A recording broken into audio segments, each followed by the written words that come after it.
let me talk a little bit while our panelists come up on stage and have a seat in front of the family laundry sign. This panel is called Ma Lamako Aloha, Protect Your Love as Chiefess Manono. The moderator is Tia Hartsock, who's the Executive Director of Wellness, the Office of Wellness and Resilience, which is the first of its kind. And Hawaii is the first to have an Office of Wellness and Resilience, so we're thrilled to have her. Kim Rivera, who is the Ohana Success Coach, Ohana Resilience Support Services at Halekipa.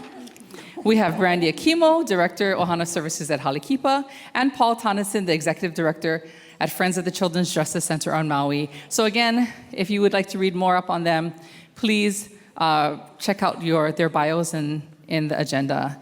How many of you know of or read the story of Chiefess Manono that's printed here? No? Some of you? Okay, so I'm not sure who's going to summarize that on this panel, but what I can say from the little that I know is it talks about the story, the Mo'olelo, the historically accurate story. Mo'olelo is of the 1819 Battle of Kuomo'o. So basically at that time, right, our Kanaka, Kamehameha I, and those that came thereafter, his cousin, Liho Kamehameha II, and Keku'okalani. It was really a battle between old and new Hawaii, right? The old beliefs of the kapu system versus kind of the new values, lifestyle, and systems that our Kanaka were embracing and had to pivot towards. And so one of the central figure in this story is Chiefess Manono, who was, if I understand, the wife of Keku'okalani. And our women warriors were warriors. They're very fierce. They fought alongside the men. They fought in the battles. And so the words that she uttered at her passing, her dying breath to her husband was, "To malamako aloha, to keep your love." And the belief was that she was referencing and referring to and speaking to both factions of her people that were fighting against one another, that they should keep their love for one another and for Hawaii and to move forward together. So that's just a little snippet. Again, read the rest of the story in your agenda. And with that backdrop and context, I'm going to hand it over to Tia to moderate and our fabulous panel. Let's give them a round of applause, folks. Mahalo.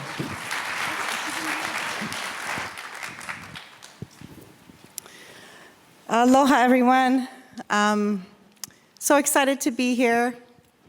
I'm Tia Hartsock. Thank you for the introduction, Delia. I am very honored to be here with 4 amazing grown-ups, full-grown adults, sometimes, yeah. And I want to be able to do this panel honor, so I want to make sure that I give them plenty of time to kind of share their thoughts.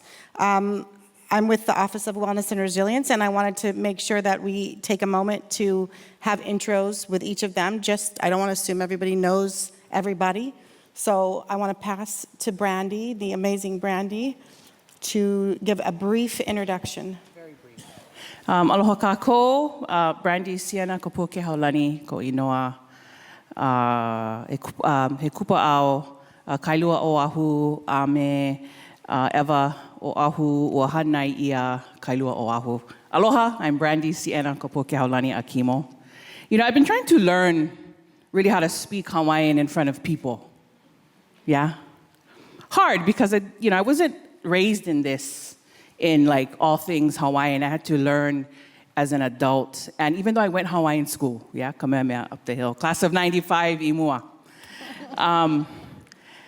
But you know, it's important to me as a leader in my life, in my family, in the work that I do at Halekipa, that I embody the strength and the resilience of my culture.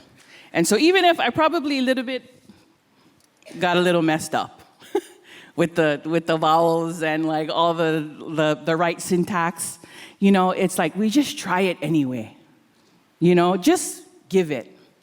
You know, and so the theme of this panel, Malama Ko Aloha, really taught as we began to kind of plan out what was our intention around the major theme, which is all about building community and connections and like being able to maintain them, right? But that, what else, as we see themes in our work, that can maybe take us away and maybe even cast doubt in like who we are and like what we're doing, right? Passionately in our roles in the agencies that we work or in the community or even in our families. And so we kind of thought about that. I'm getting ahead of myself because I forgot to say that my role at Halekipa is in Ohana Services. I've been with Halekipa for 2 years. Today is actually my 2-year anniversary. How's that? I made it. Oh my gosh. Happy anniversary. Thank you. But I only shared that to say that it's an honor and a privilege to work with this agency, and I'm very grateful for this community that I love. Yeah, the staff of Halekipa, including our youth and young adults, and our and the families that we serve. And I'm also super grateful to this young woman next to me, Venus, who probably in my formative adult life, probably for the last 20 plus years, has been a mentor to me. Yeah, she doesn't necessarily want to be, but you are. Yeah, because I forget who actually asked that question. It might have been Tivandrek. Yeah, you asked that question to Kuhio. Yeah, it's like, who do you mentor? And of course he said everybody, 100, but it's like this glimmer. Yeah, and I'm so fortunate to actually be a part of this agency that's grown in this last few years, and because of that, I've grown in myself. So I'm so sorry taking a little bit too much of the introduction. Mentor. Mahalo. O Venus, Kauio Kaveku, Rossetti Maderas, Koinoa,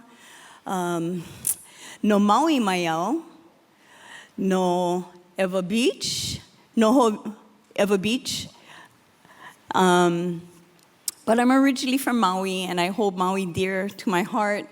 I've been at Halekipa as its CEO for the last 3 years. So I got to catch up to Kuhio in really trying to make some of the systemic changes that we're looking at doing as a people, as a community, in the work that we do, and shifting mindsets. But I'm just really privileged to be here and to be on this panel. And I was like telling Brandy, I'm not on this panel. She kept saying I'm on this panel, but I don't see me in this panel. But anyway, I'm on the panel, so. Aloha, my name is Kim Rivera, and I've been with Halekipa for 4 years now. When I introduce myself, I like to bring my parents in. My mother is from Laia, and my father is from Waianae. They met in the middle at Schofield Barracks, where my mother was a hula dancer, and my father was there serving in the U.S. Army. And I bring them with me because I am because of them. All my experiences and whatnot. And I honor them, and I miss them very much. When Kuhio talked about a calling, or someone had asked, I think Delia asked about a calling. Before I came into social services, almost 20 years now, I was a bookkeeper. I was happy counting money for Long's Drugstore. And I was doing that for like 15 years, and I got all these like Employee of the Year, blah, blah, blah, because I was good at what I did. And a good friend of mine who's in the audience today, Donna Makaiwi, she recognized, and the agency she was working for needed someone. And she said, hey, I think you would be good at this, blah, blah. I was like, what? And I had just had my daughter after having 3 sons. But this is the work that has called to me, was called for me to come and do. So I'm grateful for the opportunity that I've had to learn, and because of the learning through this journey, being in this kind of work, I've been able to, I think, help even more my family and those around me. I'm Paul Tonneson. I am with Friends of the Children's Justice Center on Maui. And It's funny because, sitting here listening to Brandy and Venus and others share in their native language, I'm always yelling at Delia because she gets me voluntold for a bunch of things. She's hiding behind her program book over there. And I always ask her, what am I doing here? Because they're sitting here talking in Hawaii and I have no idea what they're talking about. And she, but Delia opened up and something touched me. I come from a very traumatic background, extremely traumatic. They could make a HBO movie out of it. And that's, I was broken. And the first place I ever felt spiritually grounded was Maui, and that was in 1994. And in 3 years, I was living on that island, and I asked someone, a local who was running a battered women's shelter, what do you do? And I was single, and she said, you help us make a difference in our community, and our community will embrace you. And that's why I feel I'm up here. When Delia's always saying, we need your mana. I am part of the battle, you know what I mean? I am a very honored guest in the Hawaiian Islands. That's how I look at it, and I'm very honored to be asked to sit up here. And to be part of the battle to help with the trauma in these islands and to make a difference. Thank you. Thank you, everyone. Yes. Yay. So whether or not we were called to this work, whether or not we were called to this panel, we are where we are. And we just kind of stand firmly here and we move forward with what we know is, for whatever purpose, we are here now. So this concept and this saying of Malama ko aloha is rooted in so much information around how we can be guided on how to look at working around, internally, amongst not only others, but ourselves. And when we think about it in the context really of how to show aloha, it starts oftentimes, is what I always like to think of, with ourselves. How do we show ourselves grace? How do we show ourselves and give ourselves the patience that we strive to give others on a daily basis? When we're in systems, when we're in times of change, and when the waters are really rough, what do we do, right? Where do we grab? What do we swim to? And so I always think about that, and when we think about systems change, and we think about battles, and we think about the unknown and what is to come next. I was in a conversation all morning, and one of the reasons why I wasn't as prepared as I should be, at Washington Place, sitting in that beautiful space, staring at the very large image of the Queen watching us have the conversations. And it was about change. It was about reform, and it was a very small group conversation about what do Hawaii families need, and what does the state and what do entities within the state need to do to make those changes to better respond. And, when you're sitting in that kind of a room, you can't help but know and can't help but recognize all of those who came before to get to the space that we're at. And so when I think about systems and I think about change and how we need to stand firm in the concepts and values that have shaped this place for generations, not only in the best ways, but also in the ways that have informed how we show up today and every day. I'm curious about your folks' perspective, and I want to start with Kim. When we're thinking about systems that we know are ever shifting, right? Systems should be shifting. But when we feel these really big shifts, what's happening around us, which seem uncontrollable, and systems are only filled with people. And so really talking about people changing the way in which they think, the way in which they behave, and the way in which they interpret all of which is around them. How do you think old ways that are currently being challenged, and when I say old, I almost mean contemporary ways, right? When those are being challenged, and when we want to go back to think about, especially if we're talking about the child welfare system, thinking about how villages raise children and how it's collectively everybody's kuleana to be aware and to take care and to treat as if these are our own kids.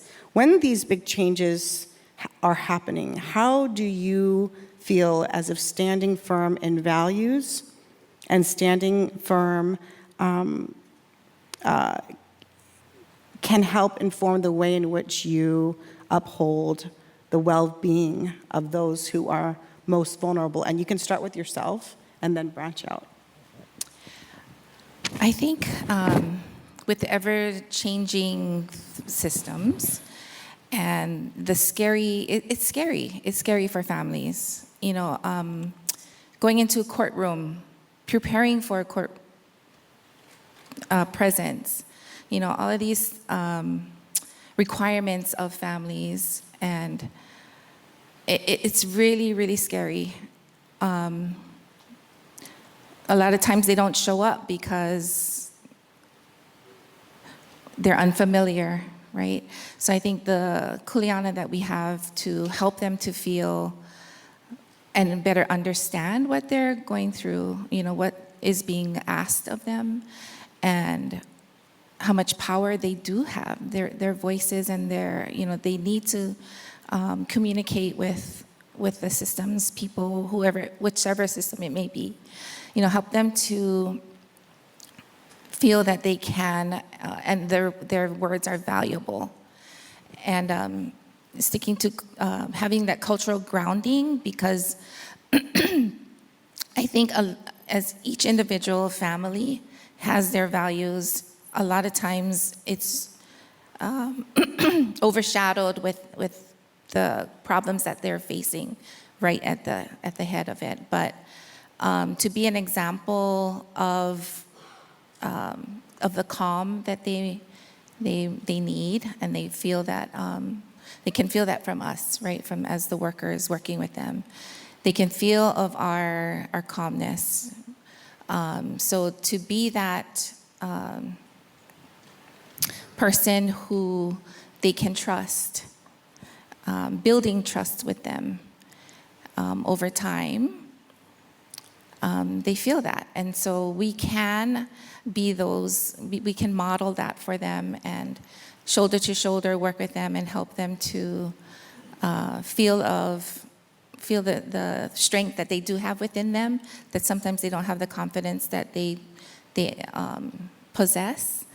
But I think staying grounded in what they believe, what they're, because all of our cultures may not be similar, may not be the same, the way we practice our cultures, but we can resonate and together find that commonality. So I think helping them to stay grounded and to be that person who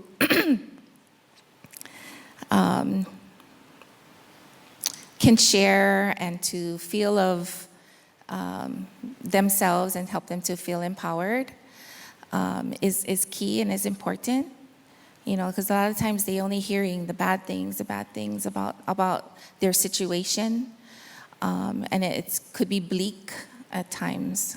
So I think staying grounded ourselves too, you know, is important, because we cannot show up half, you know, we cannot be half of ourselves or half good. We have to be putting in our whole selves.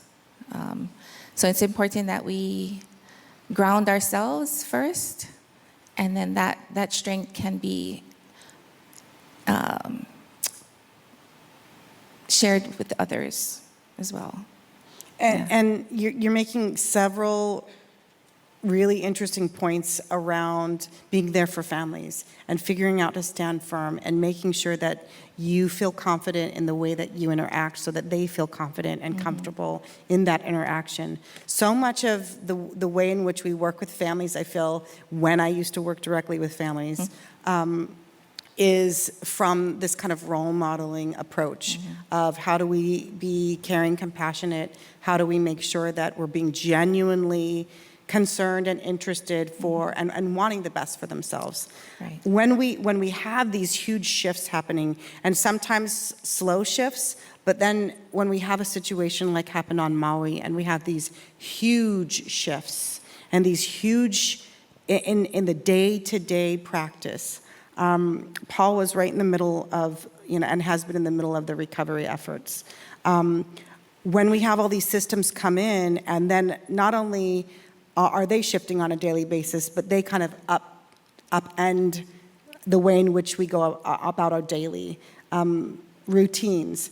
When that big traumatic event occurred, and everything that we knew on a day-to-day shifted, and we had to be flexible and nimble with that patience. Can you talk a little bit about, from your perspective, how you create and continue to focus on creating spaces for kids in horrible situations, right? Not only is it the cascading trauma piece from young childhood individual trauma, family trauma, and then you have this large community trauma that occurs. How do you create space where you are that really lifts up focusing on the well-being? I call in the Hawaiian Mafia. and I'm serious. For me, because of my position, my job is to heal children. And right away when the fires hit, I called my executive team on my board. And I said, this is childhood trauma. This aligns to our mission. Because our mission is for abused children. And they agreed. And the one thing I did is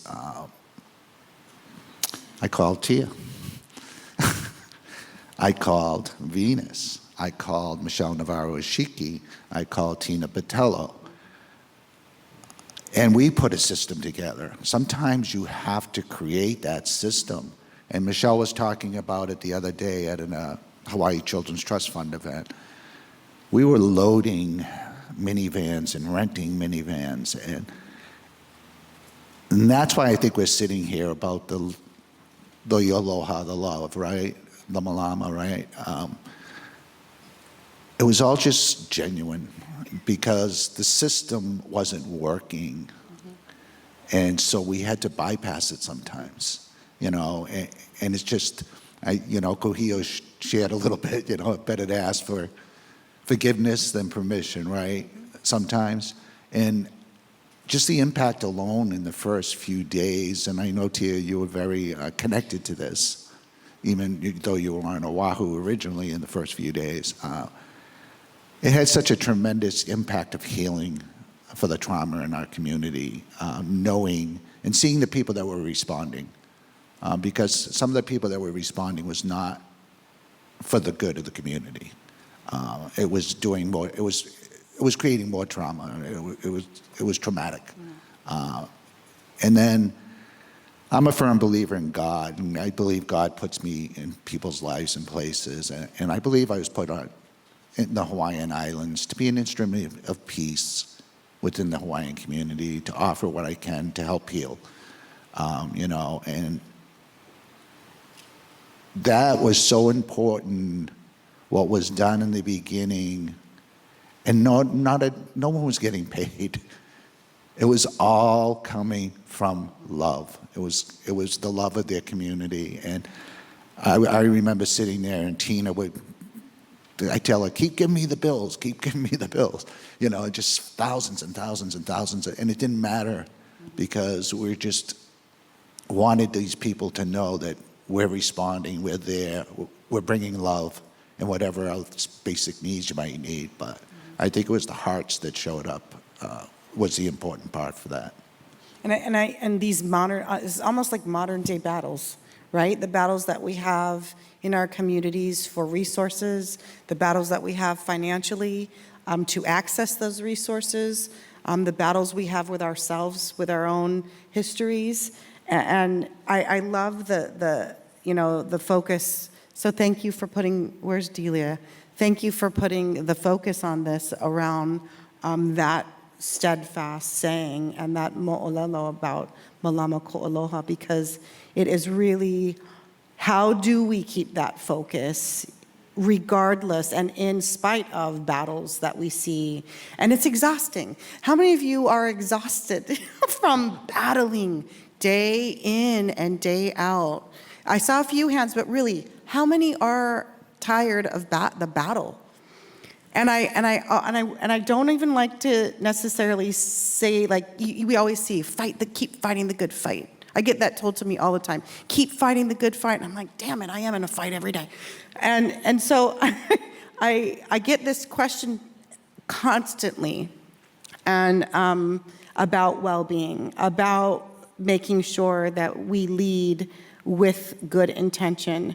From a very large nonprofit perspective, being the po'o of this nonprofit creates, like Kuhio was saying, a huge amount of kuleana, a lot of pressure. You give and give and give, and yes, you get back, I'm sure. I'm sure Kuhio gets back. I know I get back. But nonetheless, it's a lot of kuleana that you're holding. How do you know that you still are the po'o of not only this place, but of your family, and of your community? I'd love to hear your thoughts on what challenges you have when you think about the well-being of, holding up that well-being of yourself, and how you address it to be fully present and balanced. Yeah, mahalo for that question. You know, I think Kuhio kind of hit it on the head when he said, you know, what we do is really a calling, and that this kuleana chooses you. I thought you know, some of my colleagues are here from Kamehameha. I thought I was going to retire out of Kamehameha, you know, comfortable job, you know, full benefits, and they match 401k. But, you know, I've had a drawing to apply for this job, knowing that I was going to come into a legacy that was built before me for 52 years, and I would be its third CEO. When that happens, you know that there's almost like a mindset, a way of being that has followed this organization. And when they hired me, I was completely opposite, right, from the two previous CEOs. But I knew that my calling was greater, right, than to just follow the status quo. Like, I had to follow my heart, I had to follow my na'au, and I knew it was going to be challenging. And it was challenging in the beginning. And it's not because I was being rejected, but it's hard. Change is hard, right? And I got ridiculed, not by people at Halekipa, but other people. Like, even from my previous work, like, what is she doing? What is she, you know, why is she leaving this job? What is she doing this and that and that? And who does she think she is? Other Hawaiians came forward. How come her? How come not him? How come not her? You know, and so the constant things can really set you back. But I knew I had a calling that didn't come from them, that I had to answer to who put me in this position. And if I was going to take on this kuleana, then I better take on this kuleana and this kulana. And there's going to be times when you will be challenged, and it's going to be exhausting. But you got to remember, malama ko aloha. You protect the love, and you protect what you know is right. You know, when I think back of that film, you guys heard my story. I talked a little bit about it when I was moderating the other panel. And I think, if not me, then who? right? And I think if everybody can grasp that, if not you, then who? You know, the other way that I protect my love for this work, my community, the youth that I serve, the staff that I serve alongside, is by, you know, Brandy, you made a comment about me maybe not wanting to mentor you for 20 years. But you know what? That's how I protect my love. By pouring into other people and seeing their potential. And if I can give to them and I can mentor them and I can be maybe some help in some way, that protects that aloha. You know, that I can see that legacy going on. And they're gonna do it their way. Don't do it Venus's way. Do it your way. And do it with the best way that you can, with excellence. Thank you. I don't even know if I answered your question. Yes. Yes, which kind of leads nicely into Brandy. When I think about, you know, shifting pieces and shifting systems, when we think about on a microscopic level, that's what's happening to the kids that come through the shelter programs, right? Everything just got upended, and they're having to shift, and they're having to be resilient and survive. When you work with kids, can I talk to you about it on a individual level? Yeah, when you're working with young adults, and everything's uncertain, that uncertainty, that unknown, and when we don't know what's coming next, we often are driven by the fear of not knowing. How do you address that with the kids that come through the programs and the shelter in a way that kind of allows them to, because I know you do, I've seen you do it, and just being around you makes me kind of go, okay, I feel better. Yeah, because it's not easy to do. It's not easy to hold that presence, especially when when our exhales don't come sometimes. How are you doing that and upholding that for the most vulnerable of the kids that Hale Kipa serves? Mahalo.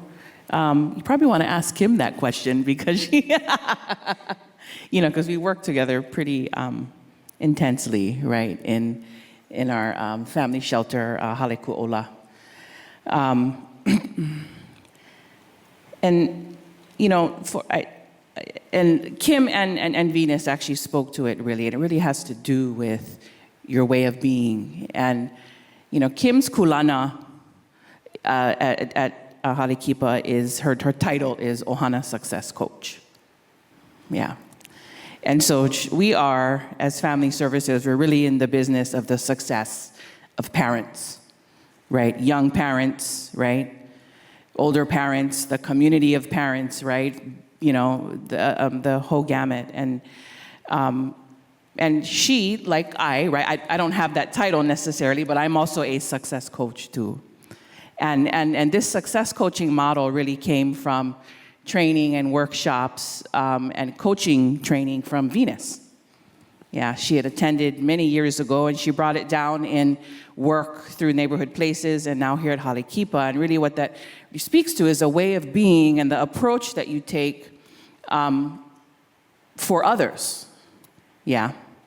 And so we come alongside every person who walks in, unbeknownst to them, they're like, what is this place, right? Or every young mommy who walks in and they're houseless and they have a newborn, or they're hapai and they're about to give birth in weeks, right? And it's really that is coming alongside them. And, you know, how many of you have ever been on team sports? And, you know, Venus explains this oftentimes, right? Like everyone, right? Does every team have a coach? Right? Now, is every team necessarily a championship team? Do they win championships in games?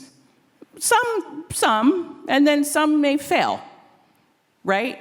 But coaches right, are generally always successful, and it's not marked by wins or losses, but it has to do with how they go about and serve alongside and come alongside their teammates, or their what do you call them?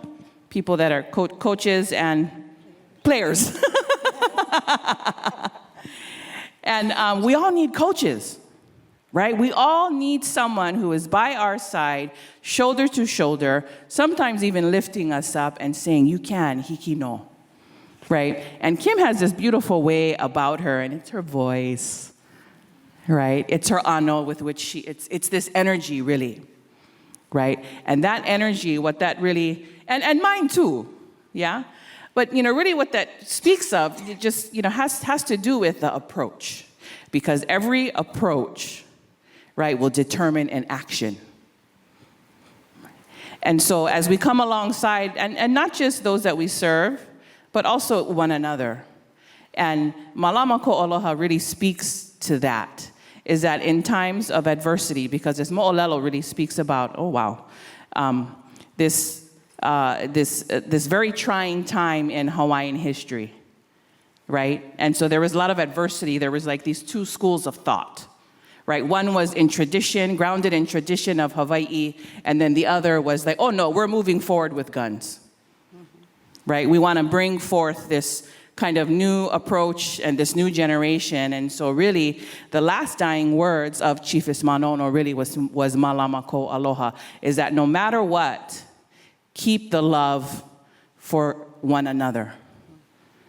And so the approach really of a success coach, or in the work that we do, really has to do with how we come alongside those that we serve, our moms, our youth, our young adults, the community members, right? Because you guys know, you receive them oftentimes when they're at the lowest point in their lives. And they have always been, and they're used to getting false cracks in life. And so it really becomes our kuleana, right, to just ease it a little bit. And while at the same time always being mindful about the impact that we have. Yeah, which is why this way of being and how we embody aloha and this protectiveness, even down to how we speak about them to our coworkers. Yeah. Because sometimes we can be a little bit more harsh. Like, oh, da, da, da, da, da, right? And it's very easy to go there because in a residential setting, right, we see it all from our youth and our mommies, right, and our kids, And it's not so much being judgmental, but sometimes, when these things can kind of be on the wayside and we're in the work and we forget about stuff, like what's really, like sometimes why we're there, because we're so, we're impacted by all this stuff, by the battles around us, right? And then it's okay if we forget, but we have to, even if it takes you kind of rallying your coworkers around to just, hey, remember, malama ko aloha, right? Like, oh yeah, I know, that was hard. It was a hard shift. And we know in shelters, yeah, we don't get it as bad. Not to say that it's not, but our young mommies that actually come, naturally, we have to elevate who they are because they're makua. So the expectations are a little bit higher, in a sense, yeah? We don't like go down because, right? But we're like, hey, this is this environment. And so, anyway, did I do that well? Okay. I just, Roundabout. There's no right or wrong. There's no right or wrong answer. We have about eight minutes, but I see this, this concept around staying the course, right? Staying the course, making sure that we're nimble as the people who make up our systems. And depending on what the needs are that are presented, we have to be nimble, we have to be flexible, we have to be able to say, okay, and let's find some solutions. Not because it's easy, right? But because our families, ourselves, our coworkers, our administrators, our youth, they need to be met, and we need to fight I should be using a non-violent term, but with fierce aloha. And when I think about, I was so lucky, Sharon and I, along with many other people, have been so lucky to be mentored by Auntie Puanani Burgess over the years. And she spoke to me very specifically and guided me very specifically in the position that I'm in currently to say, she would say to me always, you are in the belly of the beast. You're in the belly of the beast. You got to figure out what the beast eats. You got to, and when she's talking about the beast, she means obviously politics. The state system, which I never, ever would have guessed I would have been in. But figure out how to feed the beast, the dragon, what it eats, how it digests, when it's hungry, what it does. Because and she would always go kind of in talks from the concept of what she learned from Auntie Pilahi Paki about being pono. The state motto, and I'll read it if you all don't know, is, does everybody know the state motto? Is ua mau ke ea o ka aina I ka pono. And she would say the deepest meaning of pono is hope. And when we think about building hope and creating hope, we all have the same goal. We all have the same end game. We want our families and our kids and this place to be thriving, to be hopeful, to be well, to be resilient, right? But I really love the word hope. And I want to just quickly ask each of you for a couple minutes each, what makes you hopeful, even in these uncertain times and these uncertain waters? What brings you hope? And I'll start with, well, let's go this way. I'll start with Paul.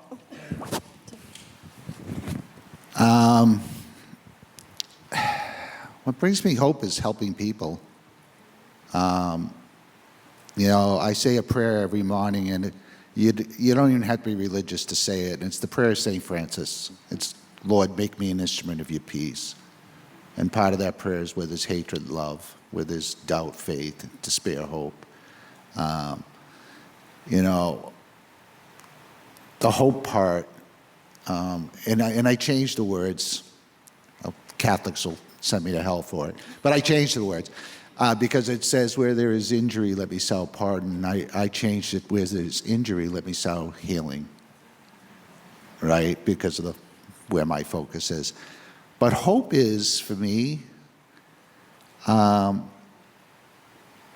giving a voice to the hopeless or being a voice for the hopeless.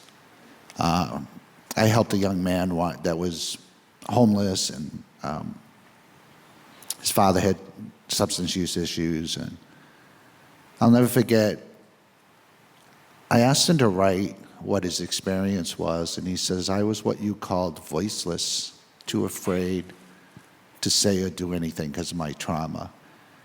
But then he talks about getting a voice. And so the hope is instilling hope into others. It's really giving them just a little bit of it that they can grow on. And now he's a voice for other people. And that's what he shares in his story. I was what you called voiceless, not thinking anyone would listen to him, or too afraid to say anything. And now he says, now I can be a voice for others. And I think my hope is that we can keep passing those voices on. That's my hope. Thank you. I think for me, the hope is in the babies. There's this mommy who I recently met, first-time mommy. She's close to 40 years old, and her first child, and she's not in the best circumstances right now in her life. And she reached out, so she had hope, right? She has hope that she found through 211, she found us. So the hope is, to me, is in the babies, because this mommy who has had a very traumatic past has hope in her baby. It's bringing her new purpose and life through her child. So there's many who have, that I've been able to, I've been blessed to meet these women who have new babies or hapayo first time. I see in them their hope that they can be different and they can provide different for their babies. So my hope is that through these babies, these children, that these mommies can get strengthened, can live the lives that they really want to live, and be the mommies that they want to be, and that they find hope in their little children, and that we, all of us here, can help these new mommies, daddies too, because a lot of times their daddies are on the side, right? But he's there, so we love them too. Come to our meetings. We welcome them. So my hope is in the babies who come under, they're not coming in the best of circumstances, maybe environmentally, but they're coming to a mommy who loves them and needs help, and we're here to help them. Mahalo. We're kind of out of time, so I'm going to try and jam through this. I think I find hope in people's discomfort and people's unsettledness, because I think people are starting to recognize now that for what we have been doing and how we've been doing it hasn't worked. And so the hope comes in that we get to now, by recognizing it hasn't been working, that we get to redo. And we get to do it differently. And like when I think about, my home island of Maui with the wildfires, to find that little glimmer of hope is that, hey, guess what? We get to rebuild. And we get to rebuild it the right way, the way that we want it to be built. And I think for me, as, the po'o of Halekipa, is that, okay, let's look at our data. Maybe it hasn't worked in the way that we had wanted to. Of course, we've been doing great work for the last 52 years, but can we do better, right? To always not be comfortable, we can do better, and how would that look like? And so that's where my hope comes from, in knowing that we can do it better, and I'm finding colleagues who think the same, and my advice is that when you're gonna go for something big, find a buddy to do it with. With this whole Malama Ohana thing, I couldn't have done it without Lori Tochiki at my side. So find a buddy, because it can be exhausting and you can get some blows once in a while, but you can help support each other. So mahalo. Ditto. So my hope really is in this Kaya Ulu, this community here. Yeah, you folks showed up for one reason, many reasons. To see the play, because you have Pilina with someone, right?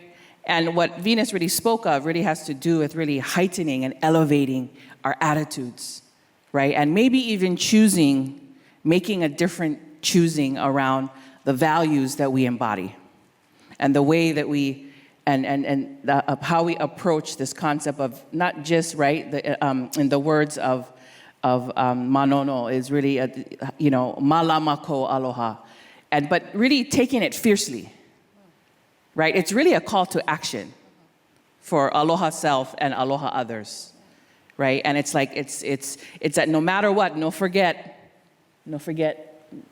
those around you, and no forget you.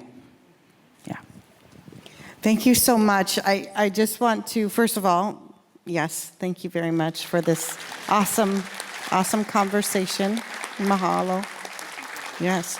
And just kind of close out by saying, and I know I already got the 0 minutes 5 minutes ago, but to just kind of go out on that note with hope. And Brandy said it very clearly, showing up is a huge thing.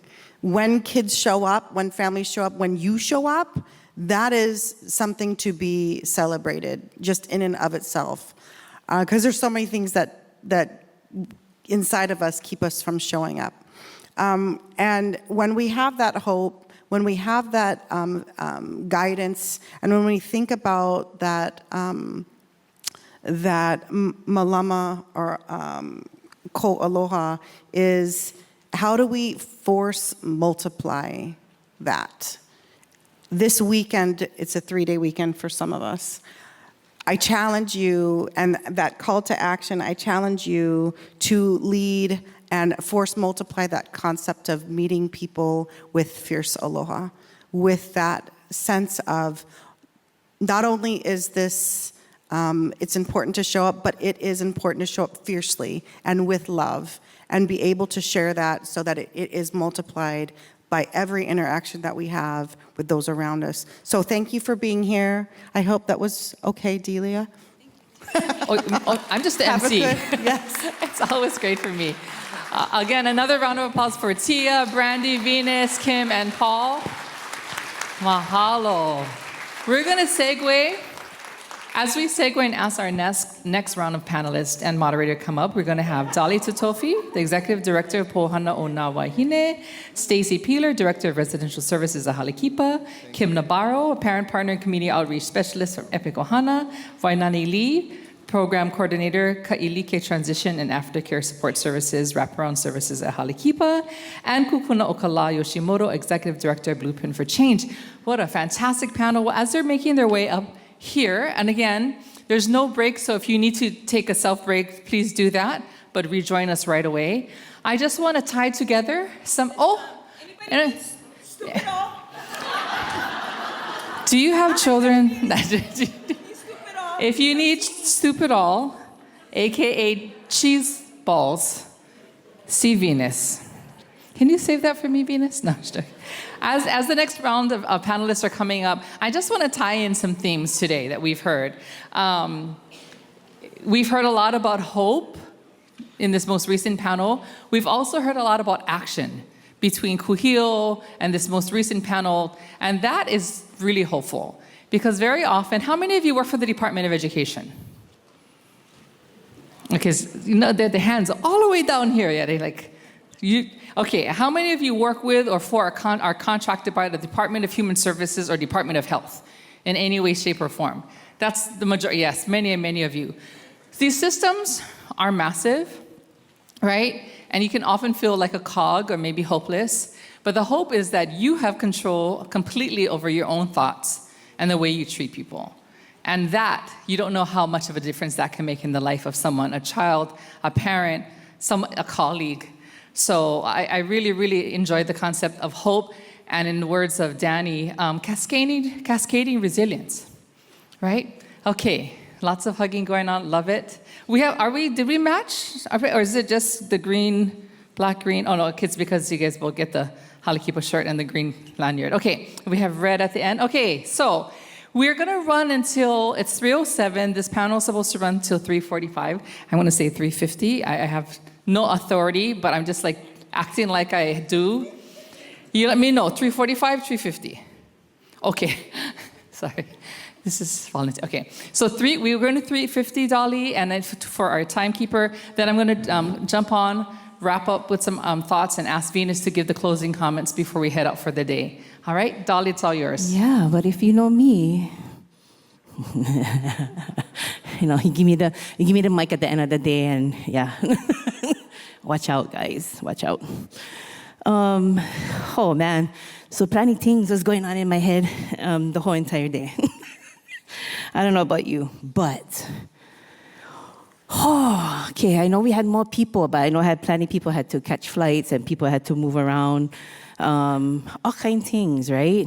But you're still here, you know, which is amazing and a testament to you that you're still here and we're heading into talking about Pilina. But what I want to do before we actually start is I want everybody to kuiluna. stand up. Because I don't know about you, after I ate, I was on comatose mode after that. So just, we started off the day with mo'olelo. I didn't realize that family laundry was a personal story. I didn't know it was a mo'olelo until I found out today. Then we went head into, the panel and we was deconstructing stuff and talking about the impacts of, trauma and the heaviness and the pains and all this kind of stuff, right? The things that each and every one of you see every day.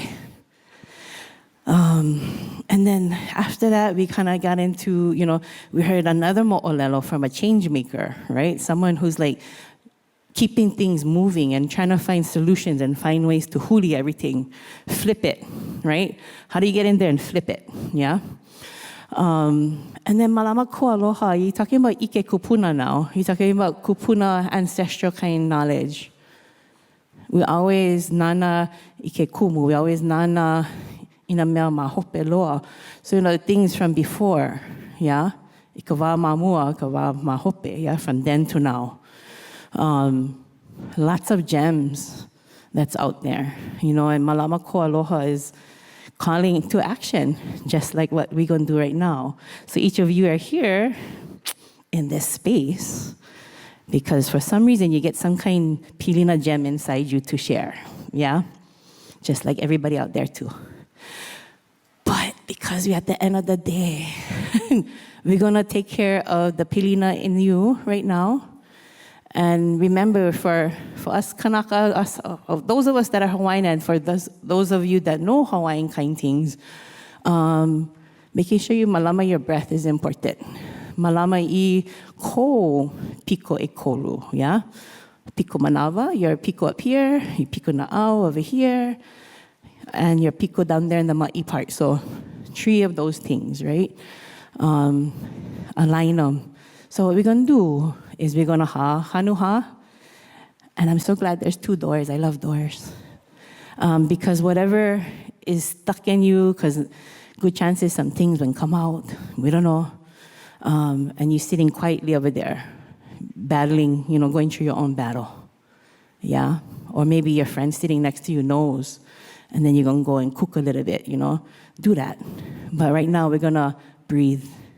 Breathe the things that no serve you, breathe the things out that stuck inside, yeah? So that you can have a little bit more Pilina action going on right now, okay? Makakau? Get 'em? Okay. Okay, ready, everybody? When I say hana, you take the biggest breath in, and then the ha, you just let it rip. Just let it all out the doors, okay? The aina will take care, okay? Makakau? Okay. Hana, everybody. And ha. Remember, send them out the doors. Get 2. Hanu. And ha.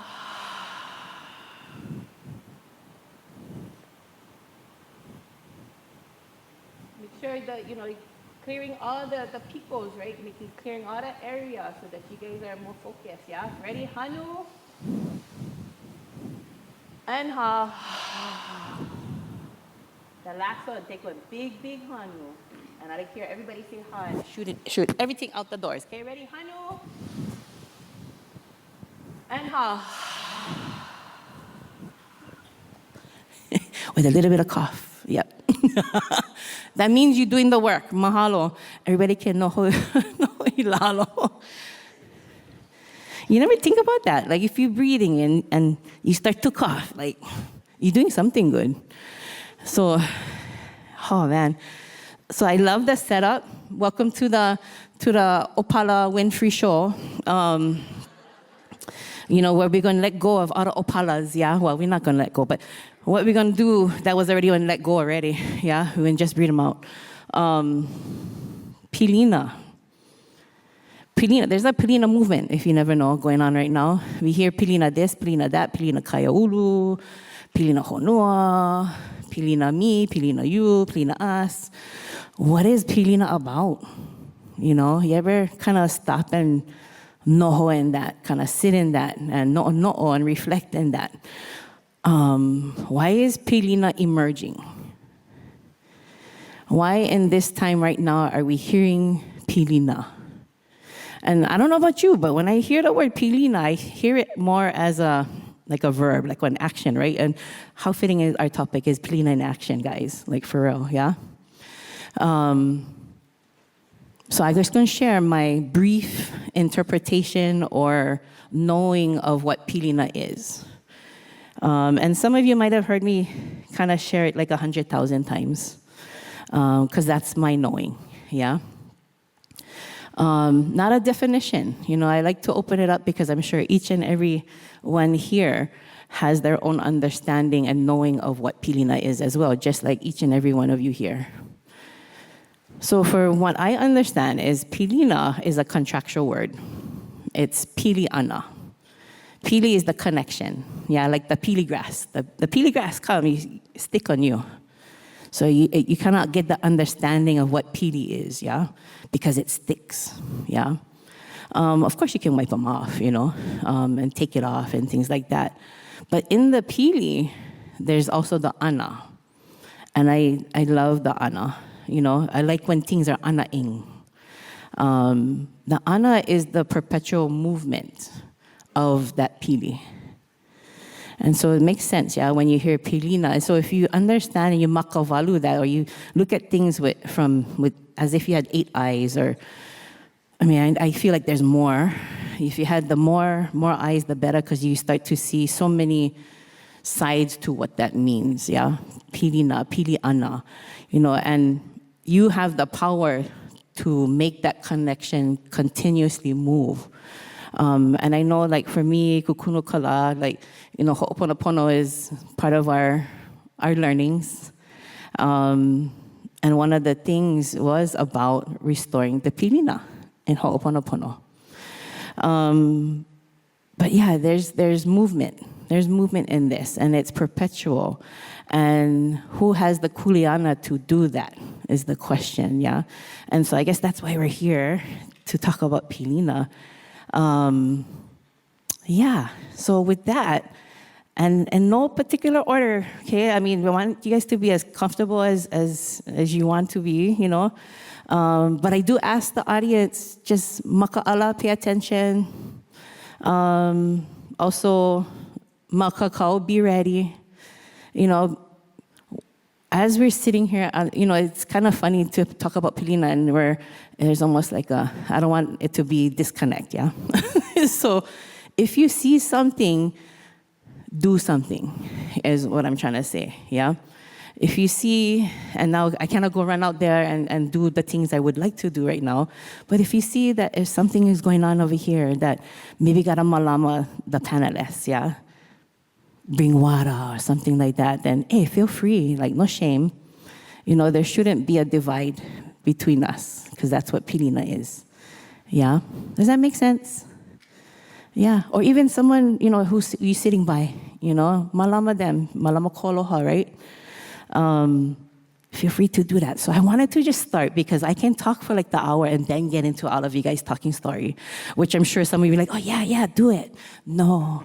I wanted to kind of put out there because I just told you guys, like Pilina, there's no one definition, right? I want to know, and based off of like your experiences and where you come from, and obviously a lot of us here have been in the care of ohana, you know, whether it's here on Oahu, Hawaii Island, wherever it may be, on the continent, wherever. From where you stand and where you stay, what is Pilina to you? Yeah, does that sound okay to you? Yeah? How about you guys? That sounds good? Just gotta check. Yeah, okay. And I think you guys get Mike over there too. Watch out, I might have the audience choose you. No.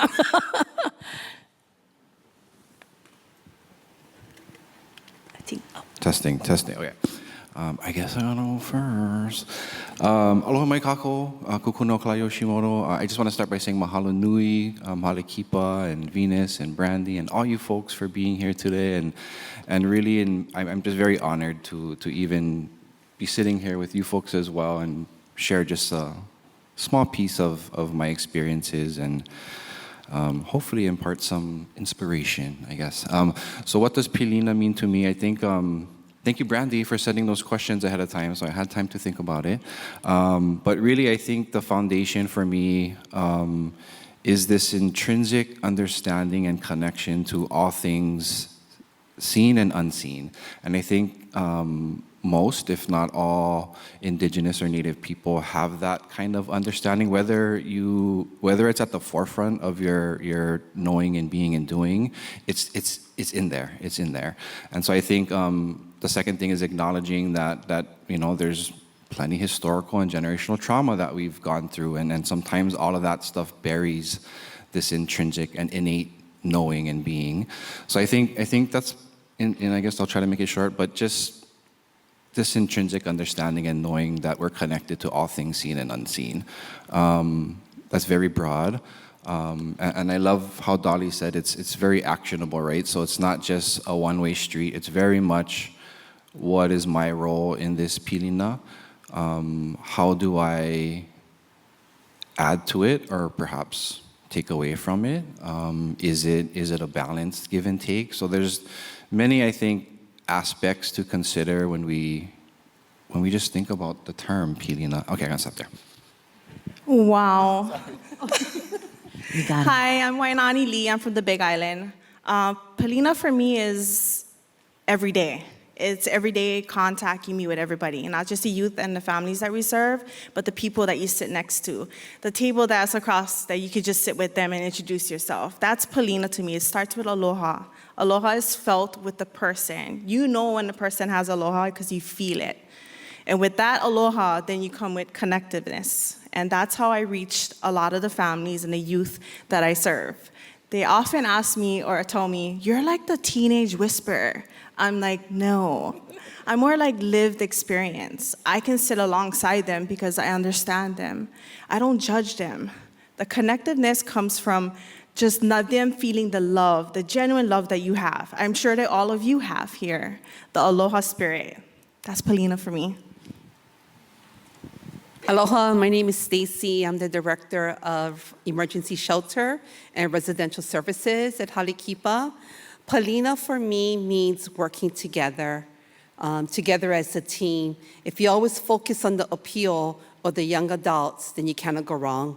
Because a lot of times, some of my youth, they have like 15 to 20 people on their team, and each person has their own service plan.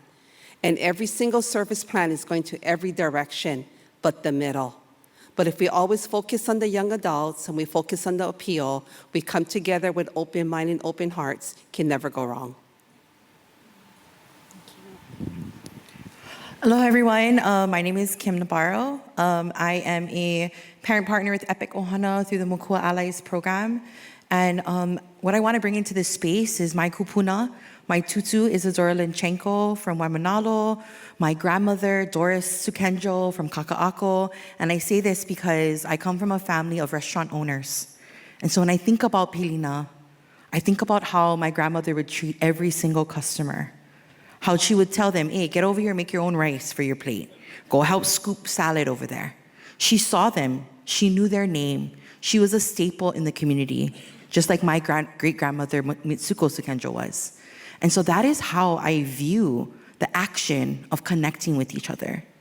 When I look at the work and my own lived experience of being a Kolohe kid, right, that kept running away from home, or a young mom, right, that had my first child welfare case when I was 15 years old with my child being removed from me, I think about how I can relate to the person in front of me, but also uplift what works, what this person really needs, right? And looking at how we can malama each other. I'm not one to say, you know what can I get from you? But instead, how can we kokua each other and wrap around the family, our community, right? It's making those relationships so I know who I can call in what district.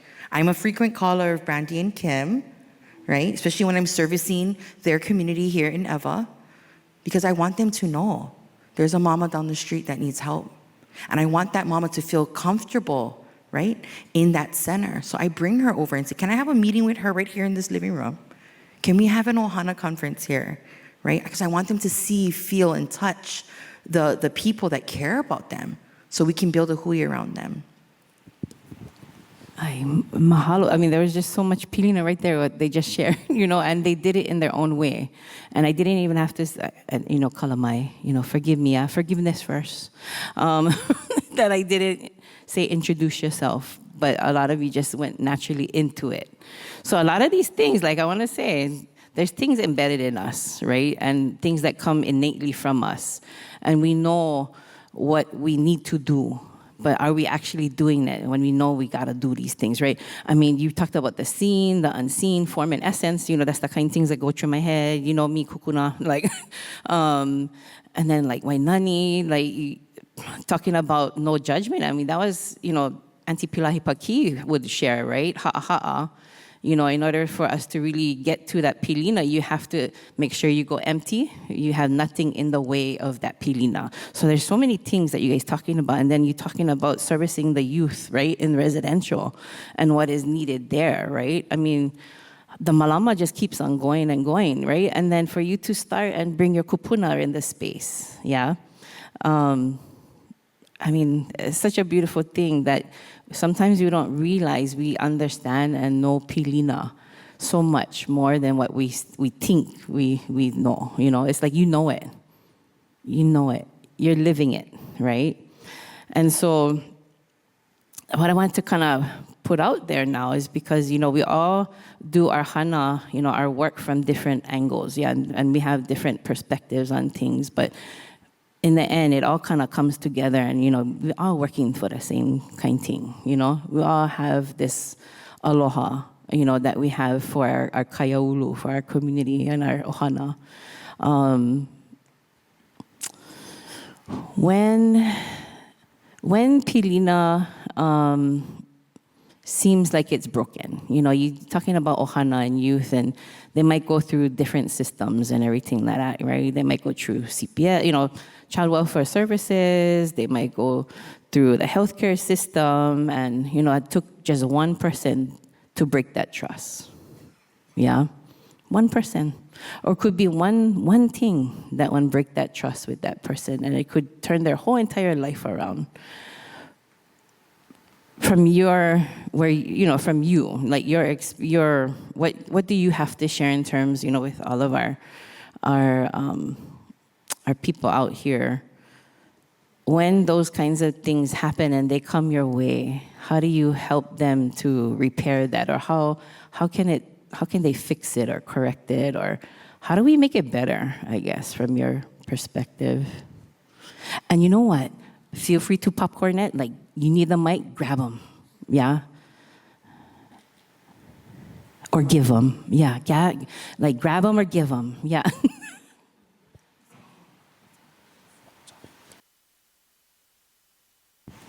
Okay, I think in the last panel, somebody was talking about gotta start with ourselves. So that's where I want to start too. And in Ho'oponopono training, that's what you do. I think, me personally, we spent almost 3 years not even talking about Ho'oponopono, but really looking at ourselves, looking at our traumas, looking at why we do the things we do, why we think the way we think, and really unpacking all of that. So as a person who serves community, I believe that's where I personally have to start.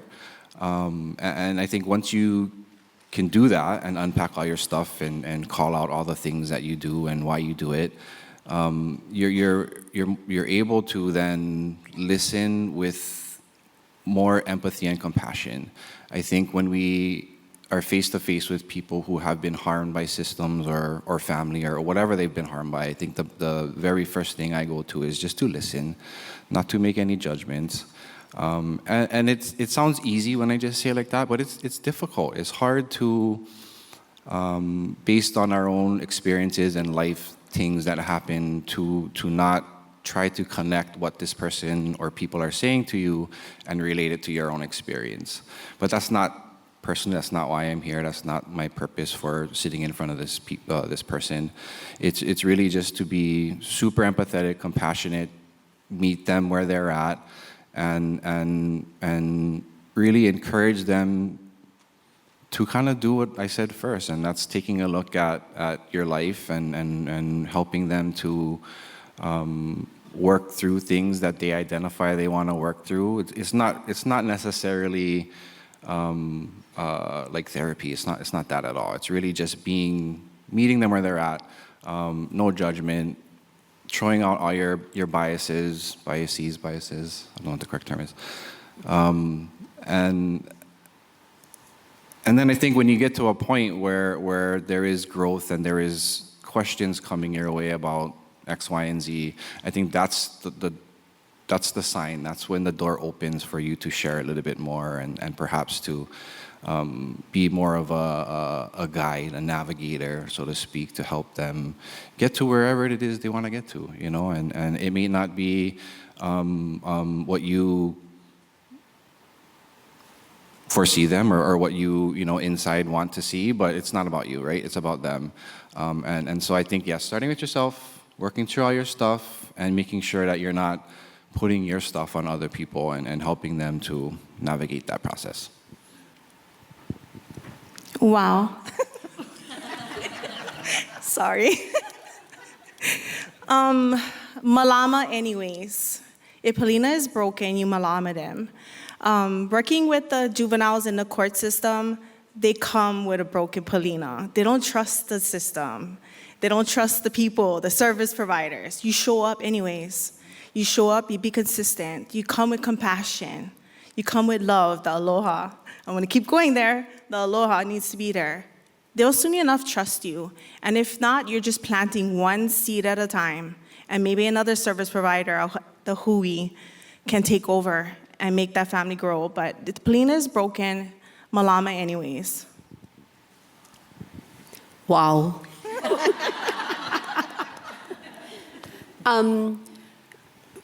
I agree with everything that they said.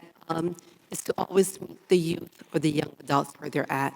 For the youth who's coming into shelter, that's the last place they want to be, is at an emergency shelter.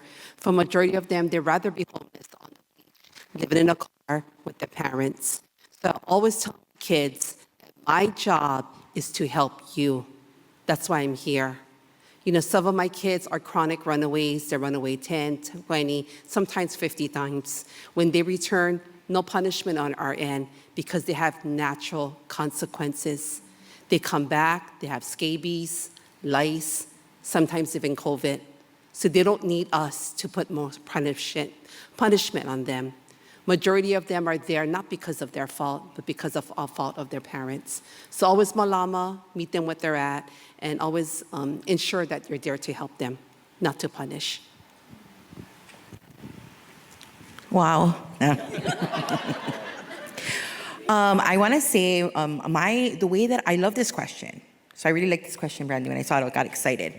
But the way that I help to support the families I work with, the people I work with, to believe in the system again. Not even the system, just believe in how people want to help them.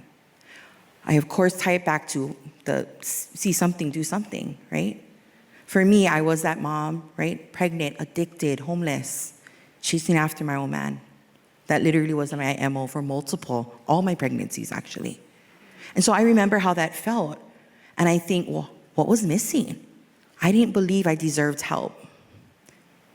I didn't feel like I believed the community wanted to see me. I was ashamed, right? How could this mother walk around, how dare she, right? High, under the influence, chasing after this guy. She loved him more than she loved the baby, kind of thing, right? And so I start from that place to really look at how can I help to build the bridge so they believe first and foremost that someone does want to help them. So sometimes it's doing, right? Here, come, we go do the application. I'll go write them down. You just give me the answers. Because then they're believing now that they deserve help because somebody's investing so much in them, whether it's the time, right? The consistency. I think about what did I feel when people, in the name of helping, right? I wanted to know, I wanted people to tell me how I could help myself, right? Teach me how to fish, right? In addition to helping me with my basic needs, right? So on both ends. And so that is what I try to pour into the work that I do. That is how I show up. That's what I model for other service providers who may not know, right? That's not part of their experience. I model that for them.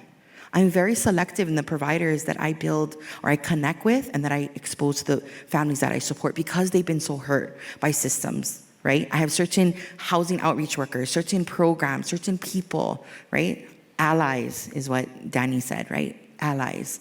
That's part of my crew is what I call them. You know, sometimes I even congratulate them like, congratulations, you made it to my crew. I like the way you do the work. You know what I mean? Because the way that these families are skeptical, I need them to know that when they need help, they're gonna meet them. They're gonna come to that picnic table and we all gonna sit around and we're gonna talk about all the things that we can pool our resources together to put you first, to put you and your baby first. Whether it's parenting classes right there at the park because you're not ready for housing yet, right? Whether it's coordinating transportation to your prenatal, I go meet you at the clinic because you don't like be alone to find out whether or not you're pregnant or find out what the gender of your baby is, something that should be celebrated. And that's kind of what I pour into and what I think about when we're bringing healing to people who have been hurt by the system. Wow. I just wanted to add advocacy. I love to advocate for my kids. And being in child protective services is no shame. I tell my kids, don't buck the system. Let the system help you. You're entitled for $1,000 a year of clothing allowance for Ross. Not even I can buy my kids $1,000 worth of clothes. You know, but you are entitled. You are worthy. They come to me, I ask them, when was the last time you went to the dentist? Do you need eyeglasses? When was the last time you had a haircut? I fight with the social workers all the time because my kids deserve the very best. Not because they're in the system, they should be treated differently. They should be priority. So advocacy is key. Yes.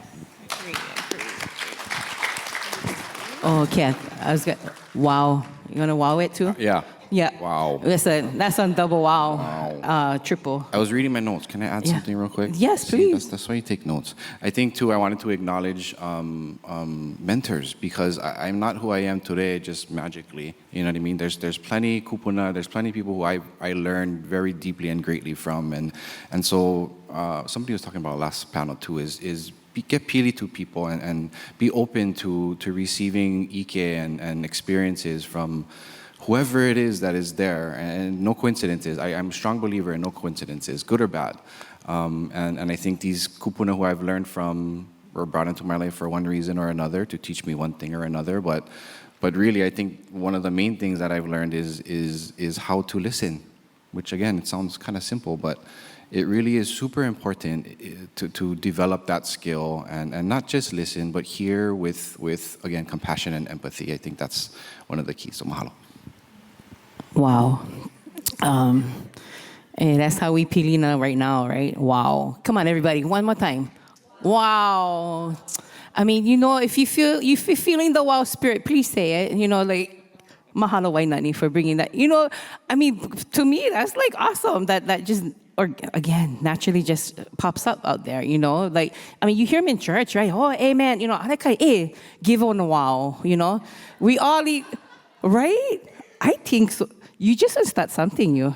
Mahalo. You know, Hilo always doing better, I say. You know, Hilo doing the best. That's why I gonna move. Yeah, I gonna move. Yeah. That's it. I gonna live by you, Wainani. So we can wow all the way, you know. I don't even know where. It's the end of the day, guys. And nobody can do it better than us right now trying to wrap this thing up, right? Okay, we're going to do it. And if we got to wow it all the way, we're going to wow them all the way. It's like vitamins. Yeah, I really love that a lot. Sorry. But there was a lot of things that was coming up. And one of the things that you started off with and then what we ended up with was pretty amazing. Because is Pilina a one-way thing? Oh, I heard that. You know, because then I heard you say, Kukuna, you're like, yeah, no, you know, we're there for them. But is it just them? Because how you Pilina if it's just about them? I understand. We social workers. I get them. But is that moment right there, maybe 15? Is that okay? Just kidding. You know, I always got to try test the limit sometimes. I just, ole. She just went cut me down more now. Wow, that's one wow. Okay, that 10 minutes is back, guys. It's not 7 anymore. I'm so happy. Because I know we're bursting with more things to share. I can feel it. And there's more stuff that I'm sure you're going to want to hear. But wait, there's more. Where was I going, guys? Pilina, is it a one-way street? Like, is it a one-way thing, right? I mean, and when we're in those spaces with the people that we serve, right, is it, I mean, I understand we're in that moment, and yes, we shrink space and we focus on what they're going through. But what are we doing as service providers, or the people that are caregiving, or the people that are there to malama in whatever capacity it is? And that's why it's like, wow, that's pretty amazing. You started off with that. And then, you know, coming down this side and you guys talking about advocacy and mentoring. How do we as just people or providers or whatever our profession is, like, how do we embody Pilina, and how do we make sure Pilina is always in the ana mode and living and moving? Like, what do we do? I mean, maybe you have a very short, less than a minute kind of mo'olelo you want to share, because we got 10 minutes back. Just, what, anybody want to start?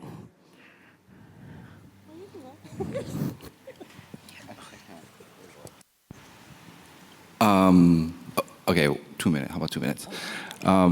I teach part-time at UH in the School of Social Work, and one of the this is our 8th year. It's an elective course that we bring in cultural practitioners, yada yada.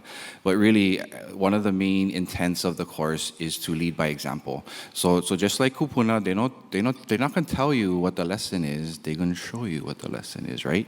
And so similarly, I think it's the way we act. Our ano comes out in the way we act. And I've been told this by multiple of the kupuna that I've been mentored by, that people can see your light and they're going to be attracted to it, and they're going to know, how can I get that light? What is that light all about? So really, I don't think it's a direct, teaching or answer. It's really just leading by example and being your true self, and knowing who you are, and bringing that light out and sharing it with others. Again, not directly, just being you. And people will be attracted to that, and will ask questions and want to know how and why and how can I be a part of that. So 2 minutes, huh? Wow, that's less. Wow. Yeah. I'm not going to say it. Anyways. Oh, come on. It's better if you say it, Wainani. I would be fast. So there is something that was taught to me through a previous program manager that I used to work with, and it always stuck with me, and this is something that I hold dear to the work that I do. Diamonds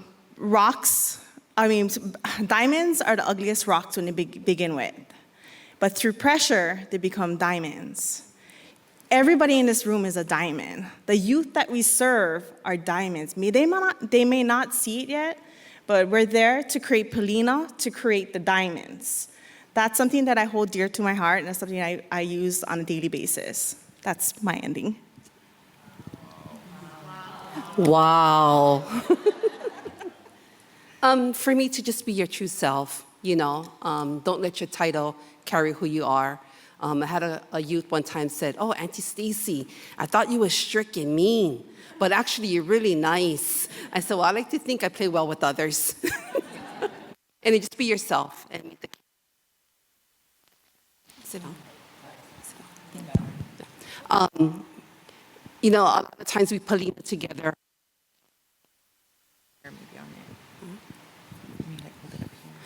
You have to work with a lot of people. And everybody has their own opinion, own direction. Family court has where they want to go. Department of Health has where they want to go. DOE has where they want to go. But if you keep the young adult and the OPO in the middle, it can never go wrong.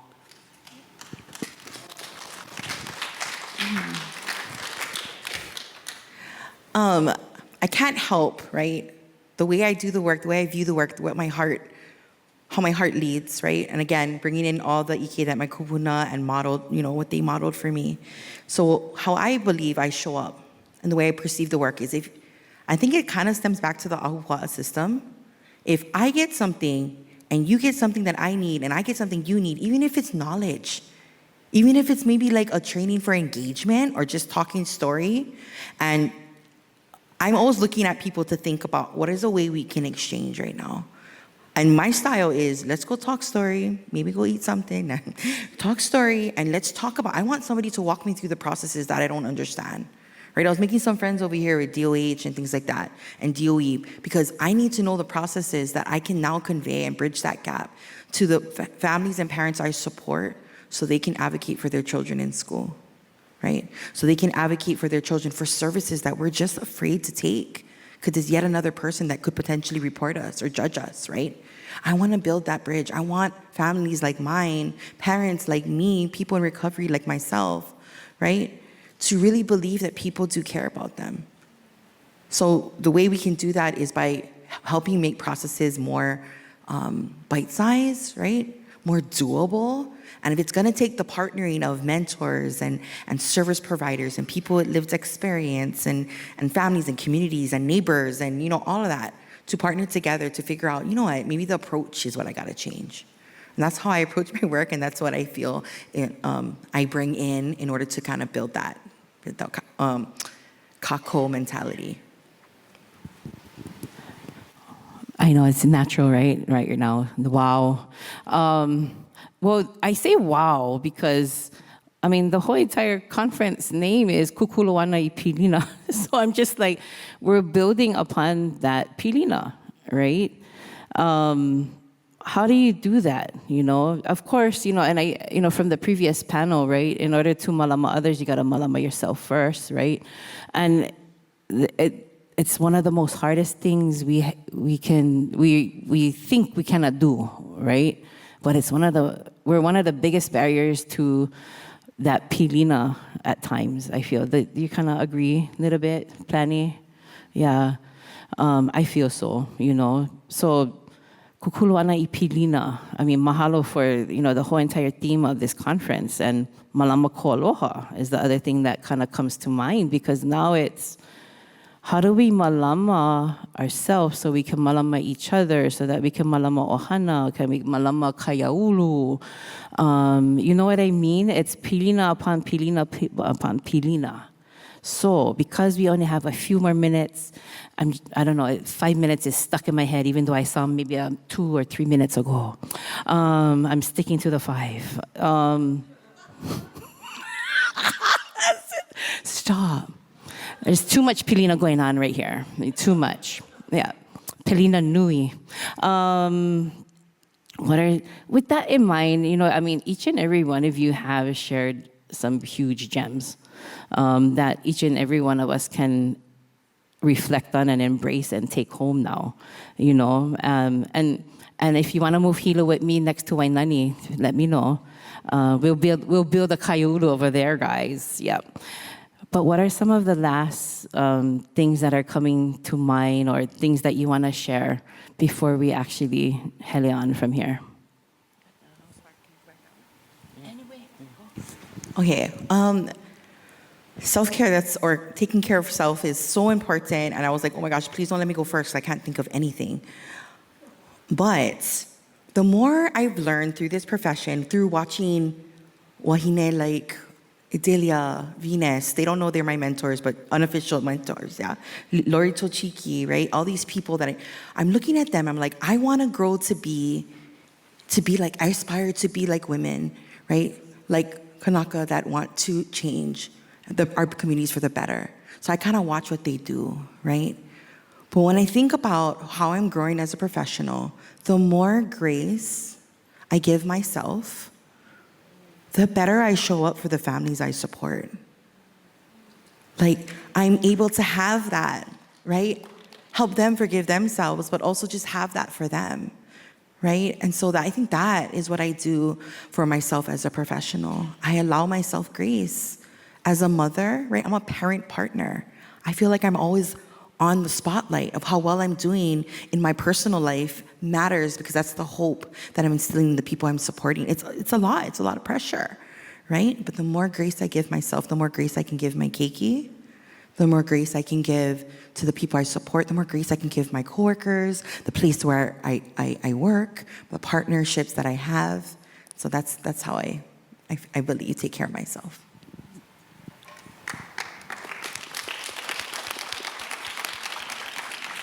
I glanced over and I saw the time. It said 0, so I'm going to make this really, really fast. For me, being here is not an accident. It's definitely a calling. When I left my other job, I worked there for 17 years, gave my sweat, my tears, my heart, everything. By the time I left, I didn't even get my first unemployment check, and I was here at Halekipa. Yeah. I'm honored and blessed to be where I'm at.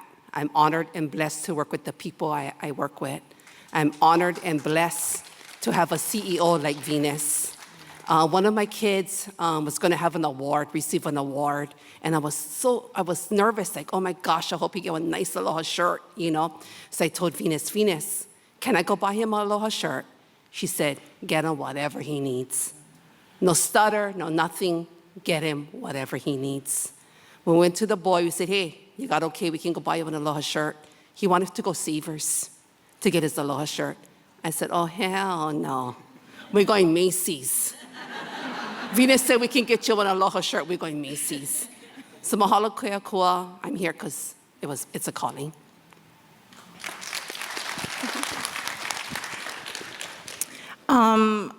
Mahalo God, mahalo Jesus.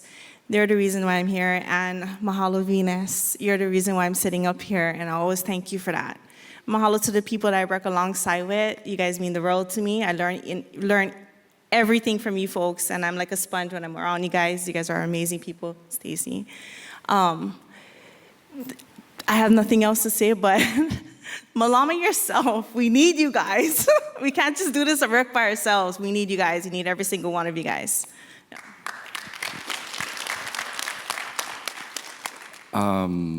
I think echoing what Kim said, I think that was something I was going to say too, is have grace for yourself, have grace for ourselves.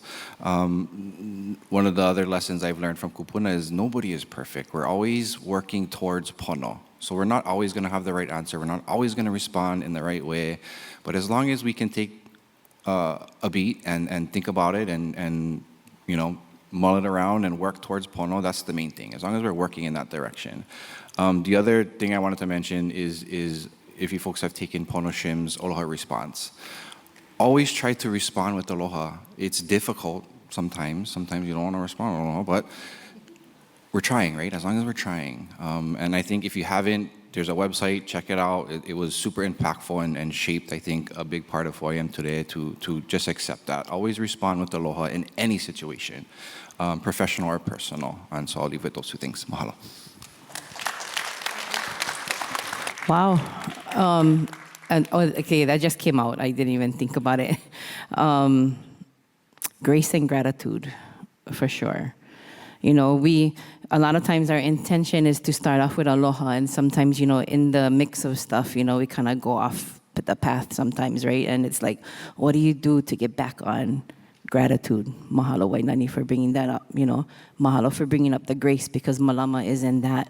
And it's interesting that it all comes back, even in the 0 minute. Lokahi, right? That's lokahi right there. It comes complete in aloha.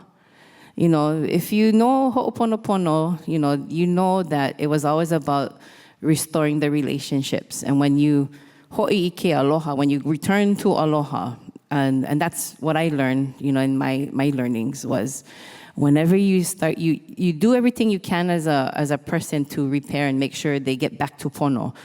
And when it seems like it's not going anywhere and then it starts to happen, that's the magic right there. You let it go.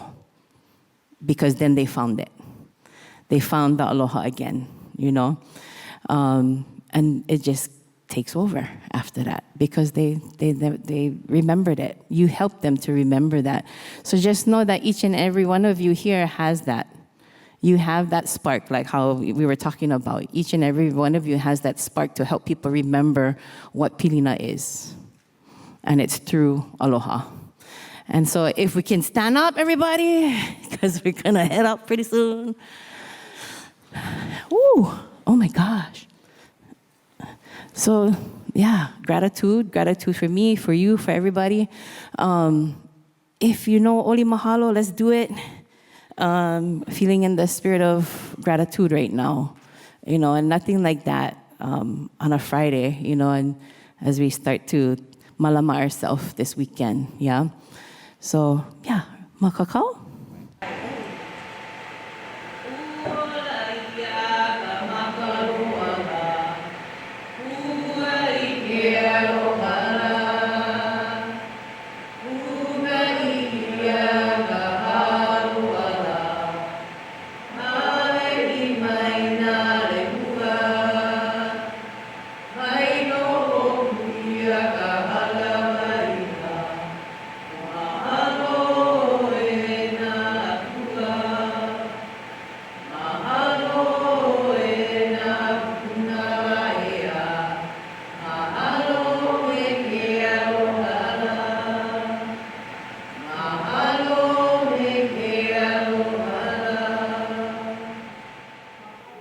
Mahalo. Another round of applause for our fabulous panelists. We've been filled today, our hearts, our minds, and most importantly, our na'au. Before you leave, we're going to give away the last two gifts. We're going to hear some final thoughts from Venus. We thank all the sponsors, everyone that's put this together, and we'd like you to safely go on your way. Venus, you pick the last two names. Okay, here you go. Okay, last two names. Must be present to win. Let's see. Rosemarie Albano. Rosemary, come on up if you're here. Rosemarie's not here. Next. Lupe Uluabe. Lupe, come on down. One more. Okay, we're getting stuck on my Band-Aid. Sandra Brandon. Sandra, are you here? Oh, she left. Okay, so one more. Here you go. Mahalo, whatever color you want. Jerry Mahalo, aloha. Labesti. Jerry? Oh, my goodness. Okay. Mia Trachi. Come on down, Mia. Final thoughts, Venus? First of all, I just wanted to mahalo all of you for staying throughout the whole day. Mahalo nui for that. Mahalo to Delia Ulima for emceeing. You know, to get a CEO to be able to give her whole day and malama us at the conference. And then our conference team, Kim, Brandy, Haley, Jerry, and Tilo, and Jerry for making the props. Awesome. And then just finally, I wanted to mahalo John back there, our AV guy. Everybody. Mahalo, John. Okay, you guys, this is a long weekend. What is the day we're celebrating on Monday?